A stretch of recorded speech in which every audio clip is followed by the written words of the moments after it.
in Chapter 14, Chemical Kinetics. This is Catalysis. One thing I want to say real quick before I go any farther is I had somebody point out that something about there's not a section that matches. No, I just split the chapter into variations so that I would have smaller chunks so that you could go back and review particular things as opposed to having to watch a 2-hour lecture to get something in the middle. Yeah, I know you can fast forward, but remember, I'm old school and it's easier for me to do it this way. Okay, now, here we go. Catalyst. Remember that was the last factor that I said affected the rates. Okay, a catalyst by definition is a substance which speeds up the reaction without being consumed. Now, this is the definition, but it doesn't say that it's not used and regenerated. So, for example, in a lot of organic reactions, you start with an acid, a proton donor, and then you kick it back out. So the proton is used up, that particular proton, but another one is generated. So the net effect is it's a catalyst. It goes in and comes back out. Okay? But it's not consumed. That means if it's used in a step, it's regenerated. Sometimes it's used, sometimes it just acts as a surface. You'll see that in just a second. So there's two main classifications, is homogeneous and heterogeneous. Homogeneous catalysts are in the same state as the species they're working with, reacting.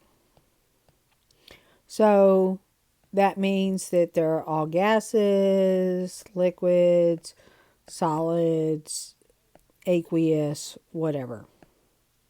Okay, they're all the same. Heterogeneous catalysts, although, are in a different phase as reactants. So, for example, the reactant may be a gas and the catalyst be a solid. Okay, examples, or a prime example of a catalyst happens to be heterogeneous as a catalytic converter. This is a solid catalyst working on gaseous materials. So, for example, this is what it looks like. And in this, again, is a heterogeneous. And this is how your catalytic converter works. Basically, except your catalytic converter will be, the metal is usually platinum or palladium, which is why they're expensive. So what happens is the hydrogen touchdown, the carbon touchdown. This is actually, not that you can see it because they're using space filling. This is a double bond carbon. So what ends up happening is once it adsorbs onto the surface, with a D, ADZSORB, adsorbs, then what happens is this hydrogen will break apart and they kind of like wander around and they attach themselves to the double bond. So basically the net effect is they attack there. And so when you're done, you've broken the double bond. So this is now, instead of having a double bond with 2 hydrogens, you have 3 hydrogens on each carbon. I mean, that one's bizarre, but okay. So that's how solid catalyst works there. Now, I remember before when I did the energy diagram, I told you I was jumping ahead, and I did jump ahead. Because here is the uncatalyzed, here's the catalyzed. Now, in this particular case, and I'm not really sure why they did it, a lot of catalysts do work by doing an intermediate. So it took it from a 1-step to a 2-step. But it can also just lower the whole thing down as a single step. So don't assume it has to go to 2-step. It changes the transition state or the activated complex. Same thing. By changing it, what it does is You took the energy of activation from this large to, in this particular case down here, energy of activation. If it's a two-step, you only worry about the first step going forward. Okay, because it works by lowering the energy of activation. Okay, and again, simpler slides are the ones I showed you before. We discussed the catalytic converter. This is a better picture of how it works, but this is basically what it's doing in the honeycomb. I have a piece of it. I have a friend who's a mechanic, and he brought me a piece. Okay, this is a figure out of a different text, but it's still a Pearson, and I love this one because it's the difference between liquid and solid. And so if you'll notice, the only difference is this has a double bonds or unsaturated, or partially, this is my favorite, partially hydrogenated.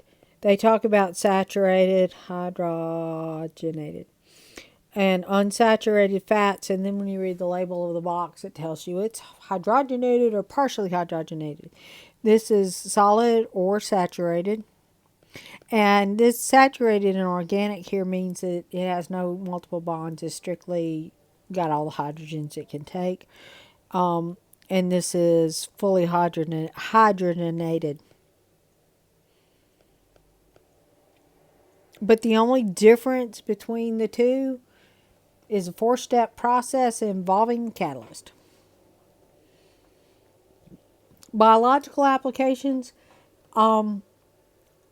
I love this one down here. This is an enzyme. You're adding hydrogen peroxide to, happens to be liver, because there's an enzyme in the blood that breaks it down. This is the bombardier beetle, and it reacts by, it's kind of like the skunk of the beetle world. It has two different species that it builds up in two separate sacs. If you scare it or get aggressive with it, it connects them together, and when it sprays out, it's hot and nasty and irritating, and it's kind of cool. All right, so proteins have any variety of forms, but there are a lot of proteins that act as catalysts. These are enzymes. The enzymes are the proteins that act as catalysts, and they end in ACE. So, lactase, that's the one I was looking for. People who are lactose intolerant don't have lactase. They don't produce the enzyme lactase, which is what is responsible for breaking the sugars down. Okay? Now, one of the ways to do this, or to look at enzymes and how they react, is the lock and key. So basically what happens is your substrate molecule attaches to the enzyme, and it has a pattern here, and the enzyme causes cleavage between a bond, etc. So enzymes are really cool. As I said, they are the biological catalysts. And the way to mess with them is, this is, okay, I'm old. Back in the 70s, I think it was 70s, may have been early 80s, they did the whole drug campaign. This is your brain on drugs. And they, fried the egg. Basically what happening is if you raise the temperature, you're denaturing the proteins, etc. So therefore, they can't work because they're not the same shape, etc. Now, there are different ways to do this. And if you add something that makes the catalytic property go away, you're said to poison a catalyst.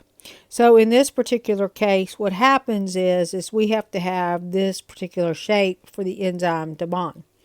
Well, if you add the mercury, what it does is it replaces the two hydrogens, and instead of them being separate and it was poked in, it's now pulled together and poked out. So that means that this enzyme is now inactive. So you have poisoned the enzyme. Now, in this particular case, yes, mercury is thought of as a poison, but you typically use poisoning a catalyst is not a biological term. You use the biological term as making it inactive. It's the same thing as poisoning it. Okay, so catalysts are kind of interesting, and they're actually very critical for reactive processes because some reactions are really slow and take a long time. But if you can find a catalyst that'll speed the reaction up and or give you higher yield and or both, then you make a lot of money. There's a lot of money to be made in catalyst research.